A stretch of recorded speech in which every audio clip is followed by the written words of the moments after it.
ये पैगाम नरेंद्र मोदी तक हम लोग पहुंचाना चाहते हैं।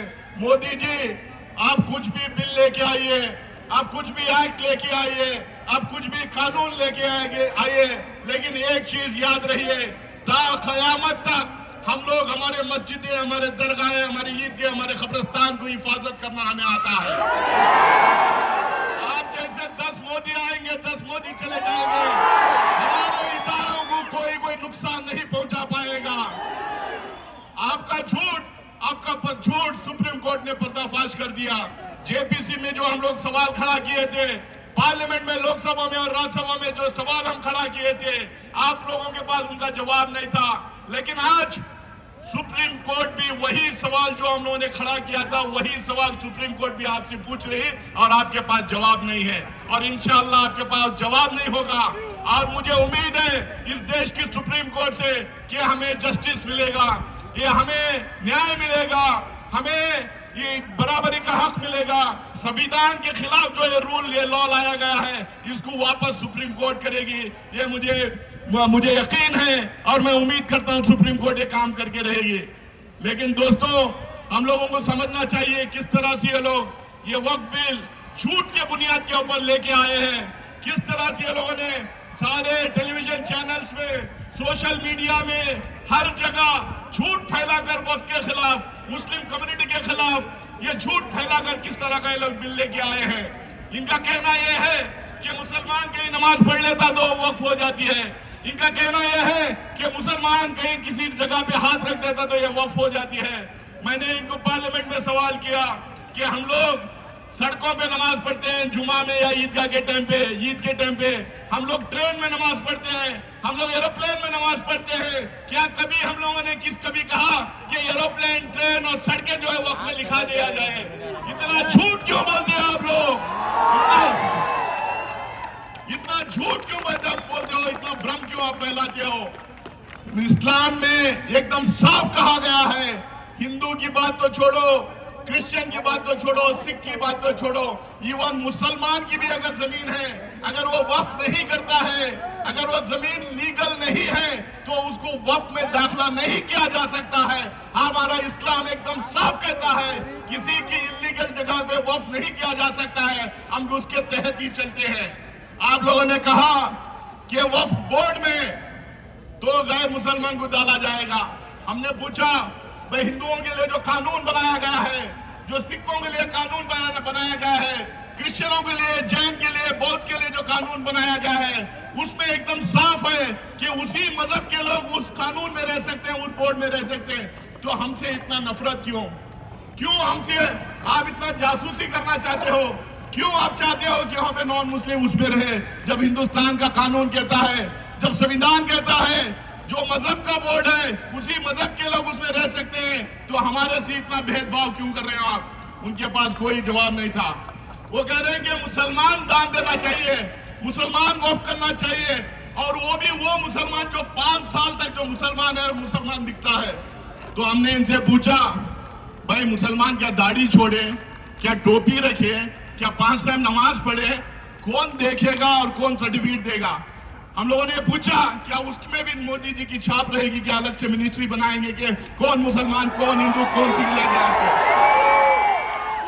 किस तरीके का कानून आप बना रहे हैं, किस तरीके का लॉ आप लेके आ रहे हैं? आपने कहा वक्फ बाय यूजर इसके बाद नहीं चल सकता। हम लोगों ने कहा हिंदुस्तान बहुत पुराना देश है, बहुत प्राचीन देश है, इसमें बड़े बड़े डायनेस्टीज आगे रूल किए, गुप्तास थे, मौर्यास थे, चेलास थे, चोरास थे, पांड्यास थे। हमारे बगल में विजयनगर एम्पायर था, बड़े खूबसूरत मंदिर हैं, बड़े खूबसूरत मस्जिदें, दरगाहें, कब्रिस्तानें हैं, कई 50-50 एकड़ में ईदगाह है। आप बताइए किस किस के आप सबूत मांगेंगे, किस किस के पेपर आप मांगेंगे, कहां से लाके वो पेपर देंगे? तो उन्होंने कहा नहीं देना होगा पेपर। तो हम लोगों ने बोला एक जमाने में सीए एनआरसी लाके आप इंसानों के कागज पूछे थे, अब वक्फ बिल लेके आके मुर्दों के आप कागज पूछने लगे हैं, मुर्दों के पैसे आप लूटने लगे हैं। एक तरफ हमारी जमीनें छीनने का काम कर रहे हैं, दूसरी तरफ ये कह रहे हैं कि गरीब मुसलमान के हक में हम लोगों ने बिल लाया है, कह रहे हैं कि 12,500 करोड़ का इसका इनकम होना चाहिए था। तो मैंने उनसे पूछा क्या कैसा इनकम आएगा, क्या नमाज पढ़ने जाने वालों को फजर की अलग फीस, जोहर की अलग फीस, असर की अलग फीस, मगरिब की अलग फीस और ईशा की अलग फीस रही है? क्या कब्रिस्तान में जो मुर्दों को दफनाया जाएगा उनसे टिकट ले हम लोग पैसा इकट्ठा करें उनको दफनाने के लिए? तो कहाँ से आएगा पैसा? इन लोगों को इतना भी पता नहीं है कि जो वक्फ करते हैं वो मस्जिद, दरगाह, ईदगाह, कब्रिस्तान के लिए करते हैं, उनसे आमदनी आ नहीं सकती। लेकिन कुछ कुछ जगह आमदनी आ रही है, उसका काम भी हो रहा है, लेकिन उनको समझ में नहीं आता। उनको मुसलमानों को नीचे दिखाना है, मुसलमानों के खिलाफ एक मुहिम छेड़ना है, मुसलमानों को डिस्क्रेडिट करना है, मुसलमानों को इस देश में विलन बना के खड़ा करना है। इसीलिए इस तरीके के बिल लेके आ रहे हैं। अभी नागेंद्र, तुकारामना और भरत रेड्डी बात करने के टाइम पे वो लोगों ने बताया कि नौकरियां दे नहीं पा रहे, गरीबी दूर कर नहीं पा रहे, पेट्रोल डीजल गैस के दाम कम नहीं कर पा रहे, चाइनीज अग्रेशन जो हो रहा है उनको पीछे नहीं भेज पा रहे, फॉरेन पॉलिसी लगातार खराब होते जा रही है, एमएसएमई सेक्टर बर्बाद हो गई है, ना कहीं से इन्वेस्टमेंट आ रहा, एग्रीकल्चरल सेक्टर गिरते, उसमें आमदनी गिरती जा रही है, इंडस्ट्रियल सेक्टर में प्रोडक्शन कम होते जा रहा है। अब कैसा हम लोगों का ध्यान भटकाए? हिंदू मुसलमान करते हैं, नया शोषा लेके आते हैं, वक्फ बोर्ड में तरमीम लेके आ रहे हैं।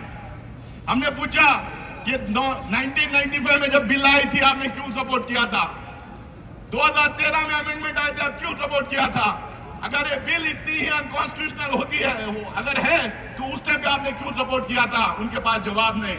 2014 से लेकर 2024 तक ये लोग सरकार में थे, इनको वक्फ जब याद नहीं आया, जब 2024 के इलेक्शन में 400 सीट नहीं मिले, इनको लगा कि लोग इनके खिलाफ जा रहे हैं, नया शोषा छोड़ते हैं, नया मुद्दा लेके आते हैं, हिंदू मुस्लिम में बांटते हैं, फिर उसके बाद में अगले चुनाव के लिए अपना एक वोट बैंक तैयार करते हैं। लेकिन अवाम बेवकूफ होने वाले नहीं है। पार्लियामेंट के अंदर पूरे इंडिया अलायंस के पार्टनर्स, हमारे खरगे साहब और राहुल गांधी जी के नेतृत्व में, उनकी लीडरशिप में पूरा एकजुट होके जेपीसी में और लोकसभा और राज्यसभा में दोनों जगह पूरी वक्फ बिल का एकदम पूरी तरीके से विरोध किया। हमारे जितने नंबर थे उससे ज्यादा नंबर हमें लोकसभा में और राज्यसभा में मिले। 3-4 पार्टियां एक्स्ट्रा आके भी हमें सपोर्ट किए। इससे ये साफ मालूम होता है कि ये लोग जो बांटने की कोशिश कर रहे हैं, ये हिंदुस्तान बटेगा नहीं।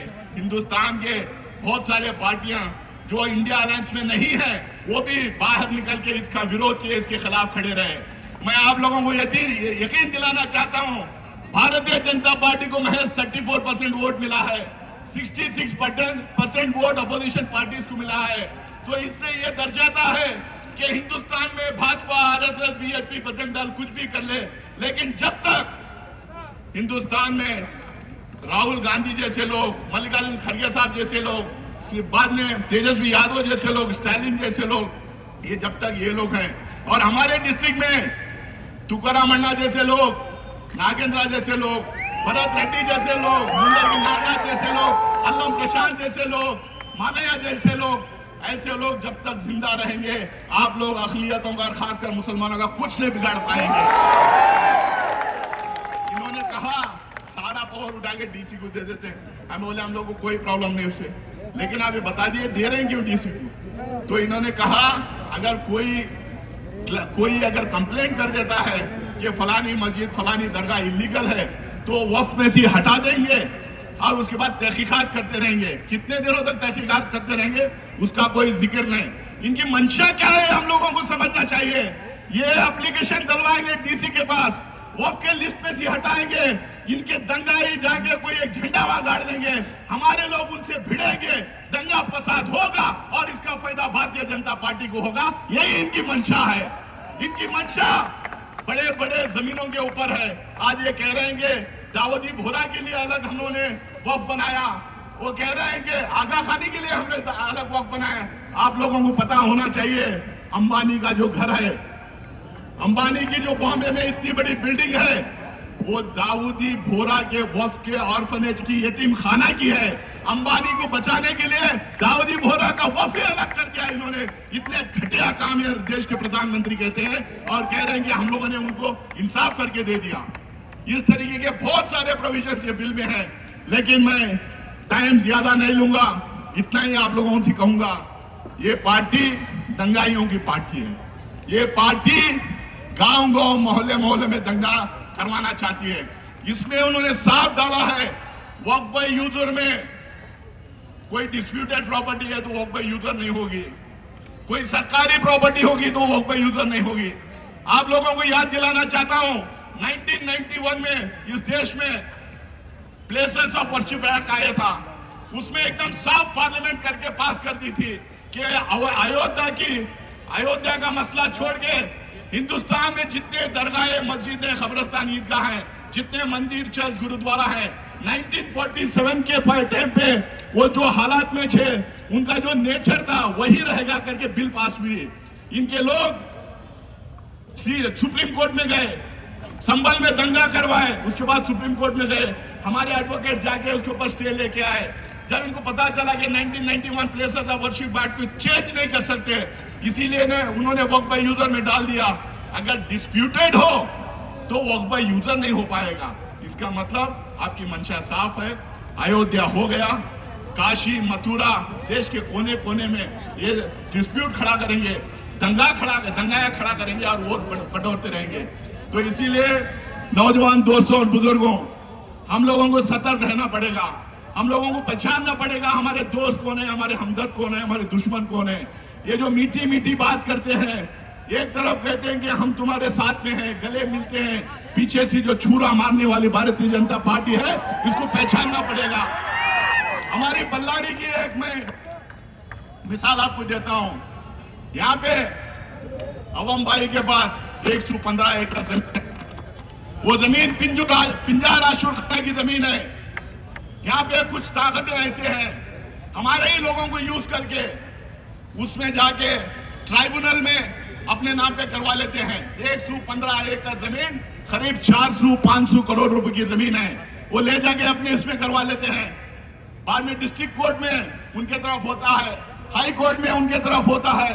उसके बाद मैं जब कर्नाटका स्टेट बोर्ड ऑफ औकाफ के चेयरमैन को लेके, वकीलों को लेके जाके सुप्रीम कोर्ट में स्टे लेके आता हूं, आने के बाद जैसा स्टे मिल जाता है हम लोगों को, क्योंकि करोड़ों रुपए उन्होंने खर्च किया था उसको हथियाने के लिए, व्हाट्सएप मैसेज अपने सोशल मीडिया में डाल देते हैं, हमारे लीडरों के खिलाफ लिखना शुरू कर देते हैं। ऐसे शक्लों को, ऐसे सूरतों को, ऐसे दरिंदों को हम लोगों को पहचानना पड़ेगा।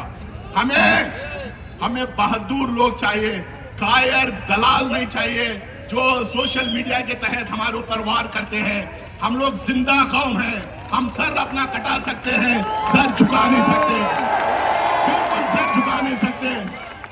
मोदी जी आप कुछ भी कर लीजिए, मोदी जी, अमित शाह जी आप कुछ भी कर लीजिए, आप हमारे ऊपर हमला बोलिए, आप हमारे मस्जिदों, कब्रिस्तान, दरगाहें को हमला बोलिए, ईदगाह पे हमला बोलिए, हम पीछे हटने वाले नहीं हैं, हम सर झुकाने वाले नहीं हैं, हम जिंदा दिल है।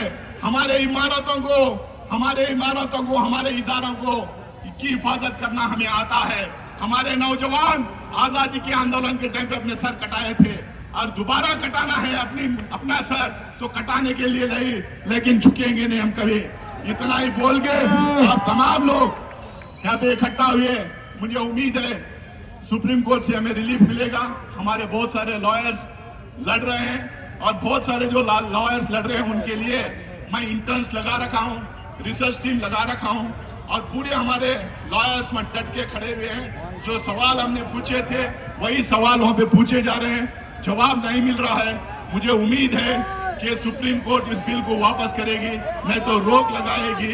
लेकिन कुछ भी हो, हम लोगों को सतर्क रहना है, अलर्ट रहना है, हमारे इदारों को, हमारे इमारतों को हम लोग को प्रोटेक्ट करना है। और मुझे लगता है जिस जज्बे से आप लोग यहाँ पे इकट्ठा हुए हैं, एक एक बंदा वक्फ के लिए लड़ेगा और एक एक बंदा वक्फ के लिए खड़ेगा। मैं इतना ही कह के अपनी बात खत्म करना चाहता हूँ कि आने वाले दिनों में ये सारे प्रॉपर्टीज सिर्फ वक्फ की जिम्मेदारी नहीं रहेगी, ये सारे प्रॉपर्टीज आपकी रहेगी। आपको इसकी हिफाजत करना पड़ेगा, आपको आगे आना पड़ेगा, आपको इसे प्रोटेक्ट करना पड़ेगा। उसके लिए कुछ भी हो हम लोग आपके साथ खड़े रहेंगे। आपके गली के मस्जिदें, दरगाहें, आपके शहर के कब्रिस्तान, ईदगाहें का प्रोटेक्शन करना आपका है। बेकावे में मत आइए, आराम से अपने घर जाइए। ये कुछ भी करा के बदनाम करने की कोशिश करेंगे। मैं उम्मीद करता हूं कि डीसी साहब आ रहे हैं, उनको हमारा मेमोरेंडम देंगे और तमाम लोग जो इस आज की मीटिंग को ऑर्गेनाइज किए उनका शुक्रिया अदा करना चाहता हूं। खासकर जो गुलाम गौर सिद्दीकी साहब, जो हमारे सरखाजी साहब हैं, हर मसलक के लोग इसमें आए हैं, कोई अलग अलग मसलक के नहीं है,